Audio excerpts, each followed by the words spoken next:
It would have seemed unbelievable in 1990, when there were 2,245 killings in New York City, but as of this week there have been just 285 in the city this year, the lowest since reliable records have been kept.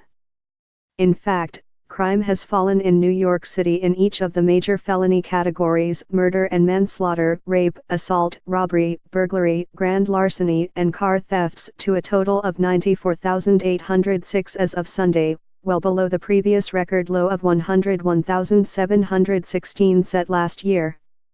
If the trend holds just a few more days, this year's homicide total will be under the city's previous low of 333 in 2014, and crime will have declined for 27 straight years, to levels that police officials have said are the lowest since the 1950s.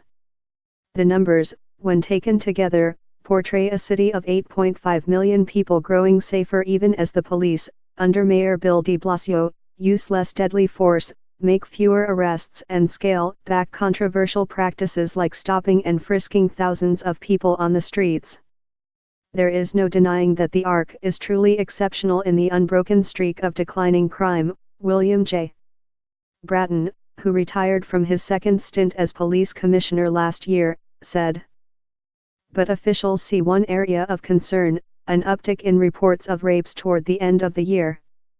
The increase, which officials said included a higher than normal number of attacks that occurred more than 1 year ago, coincided with the publication of accusations against powerful men like Harvey Weinstein, which gave rise to the Me Too movement encouraging victims to come forward. While rapes were down by 1 from last year, to 1,417, misdemeanor sex crimes, a catch-all for various types of misconduct that includes groping, ticked up 9.3% to 3,585 so far.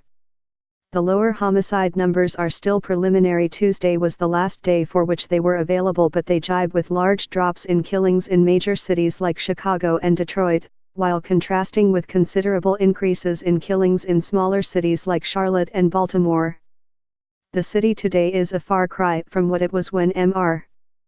Bratton arrived in 1990 to become the head of the then separate transit police.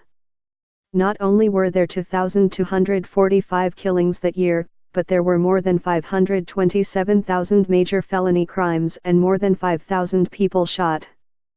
Shootings have plunged to 774 so far this year, well below last year's record low of 998.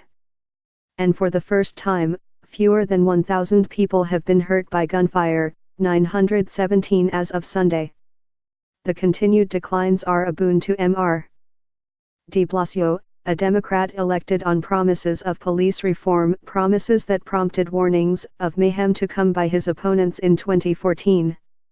But the opposite has happened, putting him on stronger footing as he pivots to a second term with a police department transformed to exercise greater restraint as it focuses on building trust in the city's neighborhoods.